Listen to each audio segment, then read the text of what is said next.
መስልሽ ንቀት ነው? ቀኝና ልሂድበት። ቆይ ከኔ ምንድነው የምትፈልገው? አንተ ቆይ ማን ነው? ቆይ ኮት ሊገሉኝ ነው። እባክህን ቶሎ ድረስልኝ። ምናልባት ዳይመንድና ንጉስ ጋር ትሆን እንዴ? እነሱ ጋር ከሆነችማ እኔ ቤታቸውን አውቀዋለሁ። ሰሚኛለሽ? ባርኮት የእህቱ መታገት የጥፋተኝነት ስሜት እየተሰማውና ምክንያቱ እሱ እንደሆነ እየተጸጸተ ይገኛል። እንግዲህ ከዚህ በፊት ፍቅር ባቀነባበረችው ሴራ አደይ ላይ ብዙ ፈተና ሲደርስባት ለምን ይህን ትሰሪያለሽ በማለት ተቆጥቷት ነበረ። ያንንም እያስታወሰ ብቻውን ሲተክዝ ነበር። አሁን ለእህቴ መታገት እኔ ነኝ ምክንያቱ ሲል ነበር። ዴቭም እንደዛ ከሆነማ እኔም እኮ ልጠብቃት ይገባ ነበረ፣ ብቻዋን ትቻት ስለሄድኩ ነው እንደዛ አይነት አደጋ የተፈጠረባት እያለ ብቻ ሁላቸውም በጸጸት ስሜት ራሳቸውን እየወቀሱ ይገኛሉ። ባርኮት ገንዘቡን ልኮ እህቱን እንዲለቁለት ቢለማመጣቸውም እነሱ ግን አደይ ላይ እስካሁን ስትፈጽም የነበረውን ግፍ እያስቆጠሯት ይገኛሉ። ሰላም ጤና ይስጥልን ውድ ቻናል ቤተሰቦች እንደምናላችሁ በያላችሁበት ዓለም ዳርቻ ሰላማችሁ ይብዛ እያልኩኝ ሰራተኛዋ አደይ ክፍል 35ን አጠር አድርገን የምናይ ይሆናል። ደመቀን መራር እንዲሆንና እንዲጨክን ያደረገው አንድ ጉዳይ አለ። እሱም የአደይን ደሞዝ አንስታ ስለተደራደረችና በዚህም በሐሰት ወንጀል እንዲመሰክር ስላደረገችው ነበር እሱን ብስጭት ውስጥ የከተተው። ታዲያ አሁንም ገንዘብ ተከፍሎት እንኳን በቀላሉ ሊለቃት አልወደደም። እያሻትና እያሰቃያት ይገኛል። ገንዘቡን አስገብቶ እህቱን በርበር እያየ ነበረ እንደምትመጣለት እያሰበ፣ እሷ ግን የውሃ ሽታ ሆናበታለች። አሁን ላይ እንዴትና በምን መንገድ እህቱን ማግኘት እንዳለበት በጣም ተጨናንቋል። እናቱን በበኩሉ እየተሰማቸው ስሜት አለ። የተፈጠረ ችግር አለ ወይ በማለት ከአደይ ጋራ ሲነጋገሩ ነበር። አደይም እንግዲህ እናታቸውን ላለማስደንገጥ እዛ ቤት እንደምትኖርና ምንም አይነት ነገር እንዳልተፈጠረ አድርጋ ነው የነገረቻቸው። የልጃቸውን ጸባይ የሚያውቁት እናትም ፍቅር ልጅ ሆና እንደምታስቀይምሽ አውቃለሁ፣ ነገር ግን በትዕግስት ሁሉንም ይዘሽ ጠብቂኝ በማለት ያደራ ቃላቸውን ለአደይ ሰጥተዋታል። አደይም ይሄ ነገር የሚከብዳት ይመስለኛል። ምክንያቱም አደይ በባህሪዋ ትህትናዋ፣ ትዕግስቷ፣ ይሉኝታ የሚባሉ ነገሮች ከሷ ላይ ስለሚታዩ አሁንም የእናትን አደራ ለማክበር ወደዛ ቤት ተመልሳ የምትመጣ ይመስለኛል። እነ ባርኮትና እነ ዴቭ እነሱ እየለመኗት እንዳለ ቢሆንም አሁን ደግሞ ተጨማሪ ከእናት ስልክ ተደውሏል። ይሄ ነገር ወደ ቤታቸው እንድትመለስ ያደርጋታል ብዬ አስባለሁ። ሌላው ጉዳይ በለምለምና በሊዲያ መካከል ያለው ጦርነት ነው። እንግዲህ ሊዲያ ለምለም ወደ ገጠር ሄደችልኝ፣ ይህ አጋጣሚ በጣም መልካም ነው በማለት ከኤላ ጋራ ለመቀራረብ ጥረት እያደረገች ነበረ።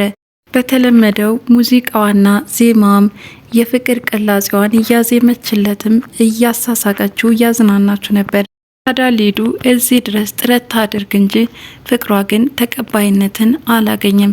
ምክንያቱም የልጅነት የሚወዳት ፍቅረኛውን ለምለምን አግኝቶ ሌላ ሴት ማሰብም ሆነ ሌላ ህይወት መጀመር እንደማይፈልግ ደጋግሞ ገልጾላታል።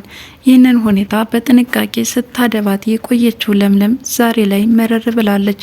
እንደውም ከቃላት ልውውጥ አልፈው ቢላ እስከ ማንሳትም ደርሳለች። በተለመደው ንቀቷ ለማንቋሸሽ ስትሞክር አፍሽን አትክፈች በማለት ሽንኩርት እየከተፈች የነበረችበትን ቢላ በማንሳት አስፈራርታታለች። ሊዲያም እየተንቀጠቀጠች ነበር ይህን ነገር የተመለከተችው። እጅግ በጣም ያስፈራም ነበረ።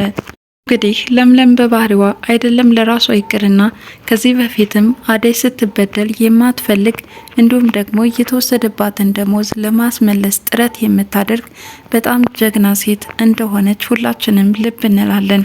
አሁንም ቢሆን እንዴት መብቷን ማስከበር እንዳለባት ሊዲያ ላይ አሳይታለች። በእርግጥ ለምለም የተጠራጠረችው አንድ ነገር አለ። አብዝታ ከኤላ ጋራ ሙጭጭ ማለቷና ወደ ኤላ ቤት መመላለሷ ምናልባትም ከሱ ፊት አግኝታ ነው የሚል ጥርጣሬ ያላት። ለዚህ ነበረ ኤላ ላይ የጮኸችበት። ፊት እያሳያት ነው ካለዛዝ ቤት አትመጣም ነበረ፣ እኔ ፊትም ደፍራ ልትስማ አትችልም ነበር በማለት እየጮኸችበት የነበረችው።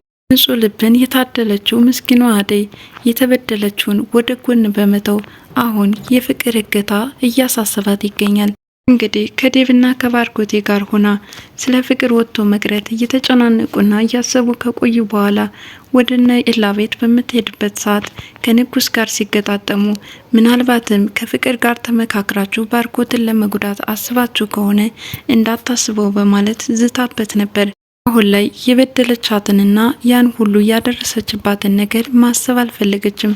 ብቻ ካለችበት ነገር እንድትወጣ ጥረት እያደረገች ነው። እመጣለሁ ካላችሁበት ወዮላችሁ እያለቻቸው ነበረ። ይህ ነገር ንጉስንም አስፈርቶታል። ወዲያውኑ ነበር ጫንጫን እየተነፈሰ እየተመለሰው። አደይ እኛ እንዳገትናት ጠርጥራለች፣ ወንድሟንም ይዛብን ትመጣለች። ይህንን ቦታ ለቀን መውጣት ይኖርብናል እያለ ደመቀን ሲነግረው የነበረው። ታዲያ ደመቀም ከአደይ ላይ ያደረሰችውን በቀል በጥፍ አባስቶ አሁንም እያሰቃያትና እያንገላታት ይገኛል። ፍቅር ዛሬ ላይ በደሏን እያስቆጠራት ይገኛል። በእርግጥ ይህንንም እየነገራት ነበረ። እንደዛ አይነት በደል ሰው ላይ ስትፈጽሚ ካንቺ ላይ እንደሚደርስ ማሰብ ነበረብሽ በማለት አደይንም እዛ ቦታ አሳግታት እንደነበረ እያስታውሳት ይገኛል። አደይም እኮ እዚህ ነበረች ከሳሹ ማለት ነው እያለ እንድታስታውስም እያደረጋት ይገኛል። ፍቅር ግን እስካሁን ከሰራችው ስህተቷ አሁን የደረሰባት ያስተምራት ይሆን? አብረን የምናይ ይሆናል። ወደ አፍቃሪዎችም ብቻ ካጠገባቸው እንዳትርቅ ከመፈለግ ውጭ ሌላ የተለየ ወይም የተሻለ ሀሳብ ሲያራምዱ አይታዩም። ብቻ ግን ናፍቀሽን ነው ካጠገባችን እንድትርቂ አንፈልግም፣ ትተሽና ትሄጅ። ከዚህ ውጭ ግን ምንም ለሷ የተሻለ አዲስ ነገር ሲናገሩም አይሰሙም። ሁላቸውም የራሳቸውን ስሜት ብቻ ነው የሚያዳምጡት። እንግዲህ የለምለምና የሊዲያ ፍጥጫ ከቃላት ውርወራ አልፎ ዛሬ ላይ ቢላ እስከ መወራወር ደረጃ ደርሰዋልና በዚህ ከቀጠሉ እነዚህ ሁለት ልጆችስ ምን ላይ ይደርሱ ይሆን? ኤላን ያፈቀሩት ሁለቱ ሴቶች በጣም ከባድ የሆነ ፈተና ውስጥ ገብተዋል። ምክንያቱም ሊዲያም ንቀት አለባት፣ ኤላንም ትወደዋለች። ታድርጋ ለምለምን ከህይወቱ ለማስወጣትና ኤላን የግሏ ለማድረግ ጥረት ብታደርግም በተደጋጋሚ ያልተሳካላት ሊዲያ ከዚህ በኋላስ ምን አዲስ ነገር ይዛ ትመጣ ይሆን? አብረን የምናየው ይሆናል። አጋቾቿ በሚስጥራዊነት እንዲቆይና ማንነታቸው እንዲገለጥ አልፈለገችም። ይህንን ያደረገችበትም የታገተችበት ዋነኛው መንስኤ ምን እንደሆነ በሚስጥራዊነት እንዲቆይ ስለፈለገች ነበረ። አሁንም ሚስጥራዊነቱ እንደተጠበቀ ይቀጥል ይሆን? አብረን የምናየው ይሆናል።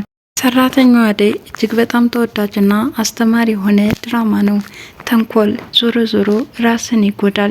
አደይ ቦታ ሆነን ተበዳዮች ብንሆንስ መብታችን እስከምን ድረስ ነው ልናስከብር ወይም ደግሞ በትዕግስት ልናልፍ የምንችለው? ትዕግስታችን ጥግ ድረስ ከሆነ አንዳንዴ መብታችን እስከሚጣስ መጠበቅ የለብንምና ነገሮችን በጊዜ ካላስተካከልናቸው በኋላ ለመመለስ እጅግ በጣም አስቸጋሪ ናቸው።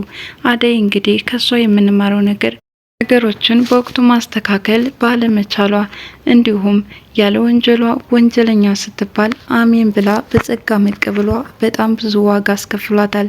ይሄ ግን መሆን የለበትም።